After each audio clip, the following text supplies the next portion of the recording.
তো বন্ধুরা, কমেডি করতে করতে আর একদম কমেডি করতে ইচ্ছে করছিল না। ভাবছিলাম কিছু একটা করে নিই, আর কত কমেডি করব। ভাবছিলাম ছোট একটা মিনি ব্লগ বানিয়ে নিই, তো তোমাদের সঙ্গে শেয়ার করব সেই মিনি ব্লগটা। তো ভাবছিলাম কি করব, কি রান্না করব, কি খাবো দাবো, সেটা ভাবতে ভাবতে হঠাৎ মাথায় এলো সয়াবিন রান্না করব। তো সয়াবিন নিয়ে আমি একদম তৈরি।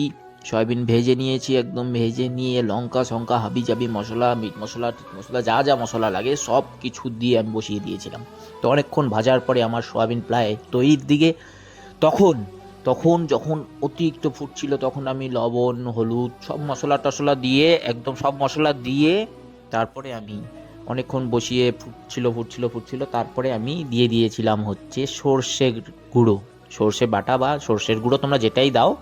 তো সেটা দিয়ে আমি অনেকক্ষণ ফুটিয়ে নিয়েছিলাম। তারপরে আমি লবণ টেস্ট করে নিয়েছিলাম যে লবণ একদম পরিমাণ মতন আছে। এই দেখতেই পারছো তোমরা কি সুন্দর হয়ে গেছে। তো আমার সয়াবিন অনেকটা রেডি। তো রেডির পথে যখন হয়ে গেল, আমি টেস্ট করে দেখলাম, জাস্ট ওয়াও হয়েছে বন্ধুরা, জাস্ট ওয়াও।